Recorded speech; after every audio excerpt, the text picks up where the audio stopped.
Good morning, bonjour à tous. Happy Almost Canada Day to all our fellow Canadians, and a big shout out to Team Canada in the World Cup. Canadians were shocked and offended when it was announced that Kristi Noem had been appointed to the board of a Vancouver-listed mining company. Kristi Noem's horrific human rights abuses as head of Homeland Security raises serious questions about why Nova Red Mining brought her on as the face of their British Columbia exploration venture. Kristi Noem represents a clear threat to Canada's security and our economic independence. Copper is a strategic and key mineral that will be vital in Canada's diversification strategy to free us from the grip of the United States. Her presence in this sector raises too many red flags to be ignored. Kristi Noem has displayed her contempt for our sovereignty time and time again. She's targeted our nation. She lied about us on multiple occasions and falsely claimed that we represent a serious threat to the American people, all with the deliberate intention of undermining trust with our #1 trading partner. Canadians have not forgotten her deplorable stunt at the Haskell Library on the Vermont-Canadian border, where she insulted our sovereignty and claimed that we were not a real nation. And then she lied in stating that this symbol of long-standing friendship between our two countries was a center for international drug smuggling. This is appalling behavior, but I mean, what can you expect from a woman who brags about shooting puppies? The issue of copper, though, is key. Donald Trump has claimed that copper from Canada represents a national security threat to the United States. A national security threat. That's what you say about narco gangs and terrorism. But he identified our strategic minerals as a national security threat. And he made this statement as he was appointing Kristi Noem as his envoy to the so-called Shield of the Americas. So Kristi Noem has been given quasi-diplomatic status by Donald Trump on a military political coalition of right-wing states offering intelligence support to the Trump agenda. Canada is not part of this coalition. But now Kristi Noem has been brought in as a strategic advisor by a company that is stacking its board with U.S. military connections. What's going on here? Are we to assume that her role in this Canadian copper venture is a side hustle, separate and apart from her work as Donald Trump's envoy on ensuring American dominance in the hemisphere? Our Prime Minister rightly sees copper and other critical minerals as key to building stronger economic ties with our democratic allies in Europe. This strategy is in open defiance of Trump's Dunroe doctrine that insists that Canada must be a weak vassal state serving American interests. But for Canada to bring new copper mines into production, it requires careful and respectful negotiations with the First Nations in British Columbia. Now, I've spoken with a number of people in the industry who are rightly concerned that a toxic personality like Kristi Noem could easily throw off the trust and seriously impact development of new projects.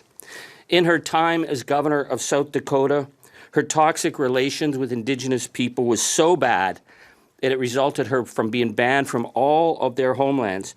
And she is going to be the one involved in moving forward copper mining on Indigenous territories in Canada. This is ridiculous. Nova Red is a company whose chief executive lives in Nevada. The company has populated its advisory board with a sequence of high-profile United States hires, a retired U.S. Army colonel with intelligence experience in Afghanistan, Iraq, and Saudi Arabia, a retired U.S. Navy commander who conducted Cold War classified air reconnaissance and Gulf War combat support. They then brought in Kristi Noem with her toxic reputation as a key Trump loyalist. And then the company doubled down this past week on their MAGA focus by hiring Katie Zachariah, who describes herself as a Trumpette and an advisor to Donald Trump's Truth Social. And yet, because they've obtained a post office box in Canada, they are now eligible for a huge array of Canadian tax credits. This company raises multiple red flags. And questions must be asked about their stand on the corporate ESG. That's the environmental, social, and governance, which is key for any mining company to reassure investors it can deal with complex issues like First Nations, like environment, and like human rights. Wow. Kristi Noem's human rights record should have made her an anathema to any corporation looking to establish a credible reputation in Canada. Amnesty International has done a major investigation into the torture and abuse at Alligator Alcatraz, where Kristi Noem posted photos of herself standing in front of the cages. Amnesty documented, quote, a deliberate system to punish, dehumanize, and hide the suffering of people in detention. Medical neglect, torture, abuse. Over 32 people died in detention by the end of 2025 under Kristi Noem's watch. Kristi Noem oversaw illegal deportations of people not even convicted of crimes to El Salvadorian concentration camps. There were serious allegations over misspending when she was governor and in charge of Homeland Security. So what does she bring to the table? Human rights violations, torture, defying the federal court, and now she's setting up to do business with the natural resources of Canada. This morning, I call on Canada's government to examine the role of Kristi Noem and Nova Red Mining and what their plan is for our natural resource sector. She is an official of the Trump regime, and she's providing strategic advice to this company, so Canadians deserve to know what that means. Is she being paid? Is she receiving shares or stock options? Because I don't see on the books of Nova Red Mining that suggests that they have the finances to pay for someone like Kristi Noem. So is she being paid by the Trump regime to help advance this company? Does she have access to Canadian critical mineral data, strategy, financing that would help them? And would she be using her contacts that she developed in her time with Homeland Security?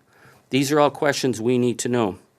So I'm asking the minister responsible for innovation, science, and economic development to review Nova Red under the Investment Canada Act and determine whether or not there are any national security concerns.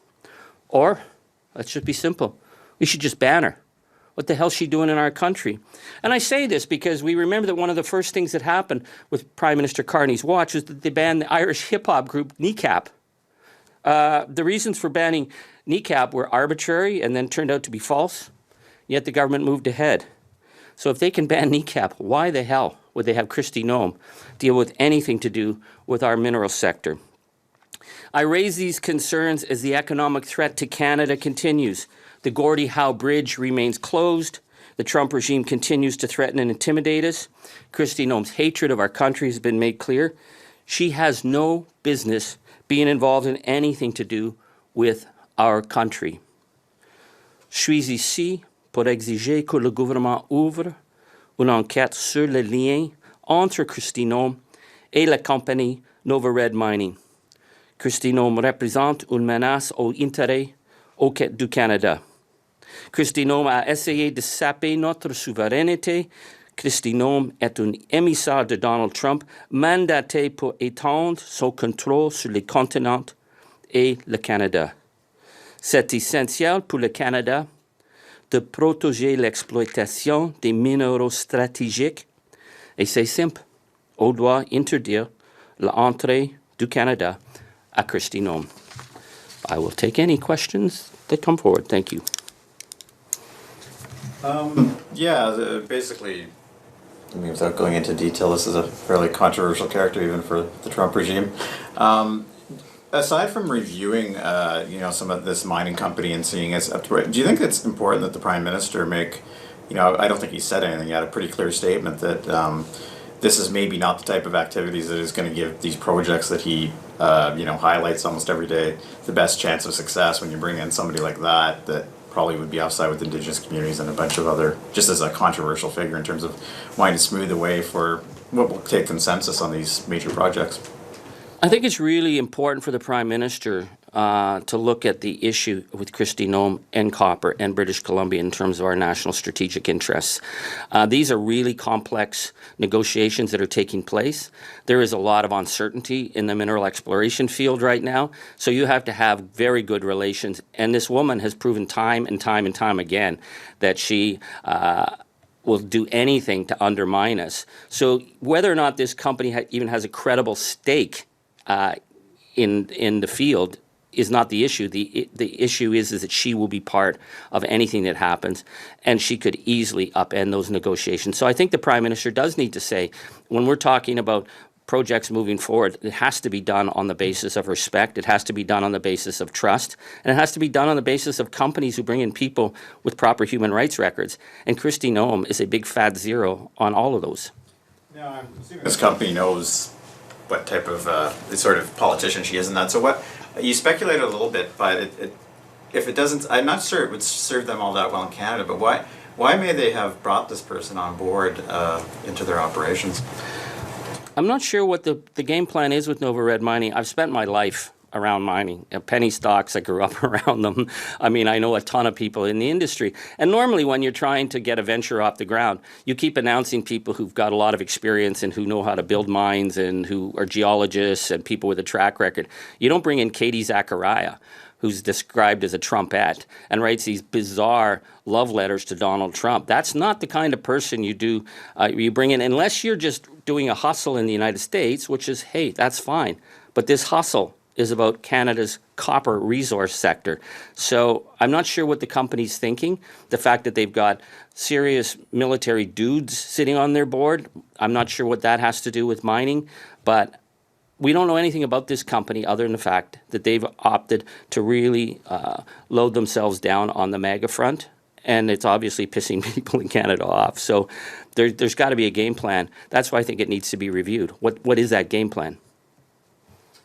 I wanted to check in with you a couple months after Avi Lewis took the helm of the federal NDP. How do you feel like the party is doing in terms of making a bit of a comeback, particularly with working class voters?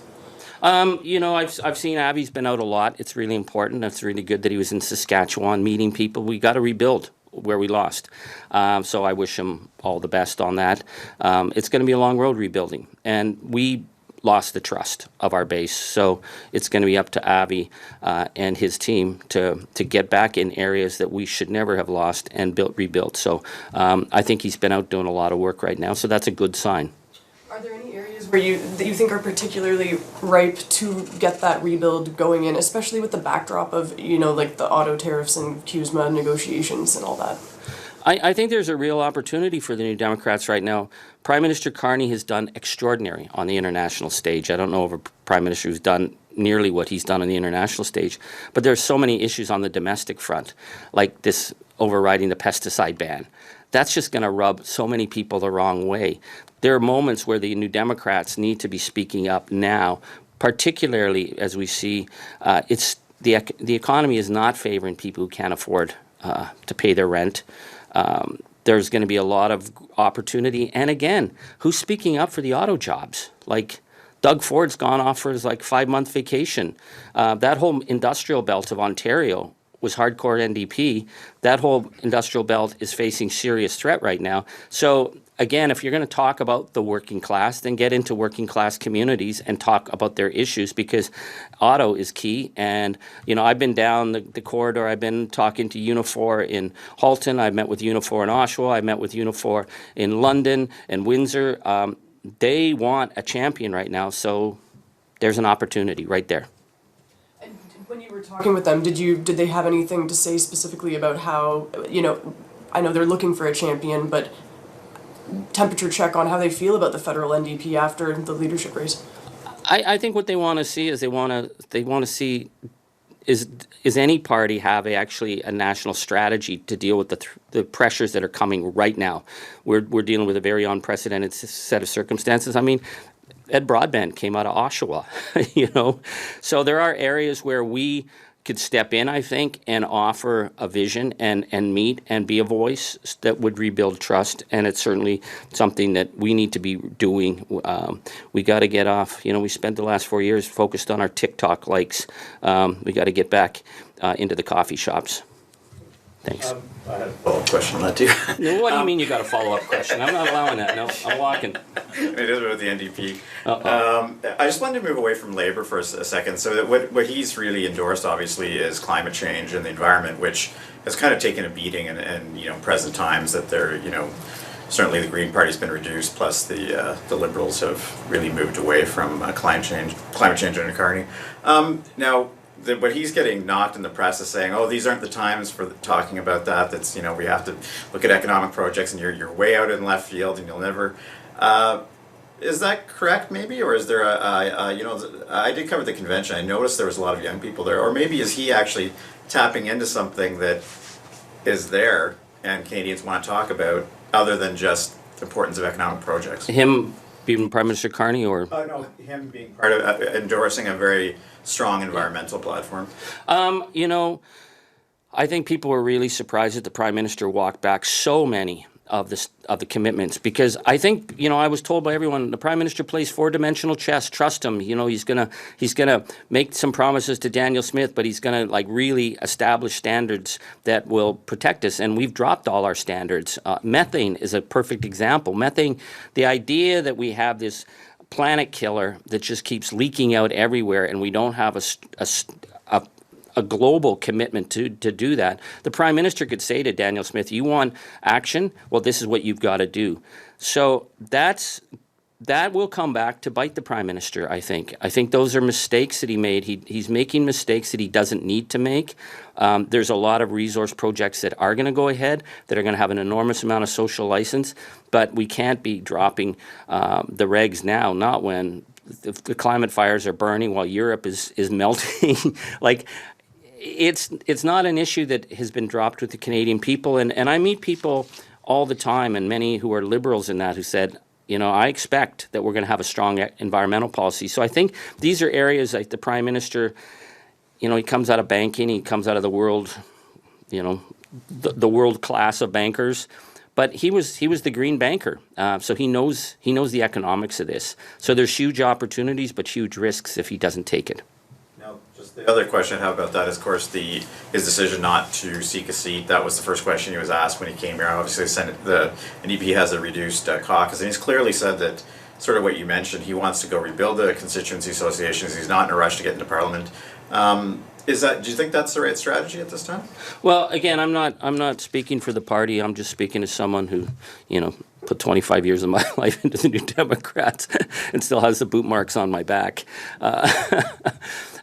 I think you got to run. I think you pick where you're going to run, but it is about running. At the end of the day, it's not about anything else other than having seats in Parliament. And the more you've got to show that you can win. So I think he's got time to get out and meet and rebuild. But the question comes to everyone: at what point do you step into Parliament? And I know we don't have status. I know that there's few opportunities. But people are voting for a leader in the House, so I think the leader should be in the House. Are there any other questions in the room? There are no questions on Zoom, unless you have something you wanted to add. All right, so this concludes the press conference. Got to know when to hold them, know when to fold them, know when to walk away, know when to run. Conférence de presse. Merci.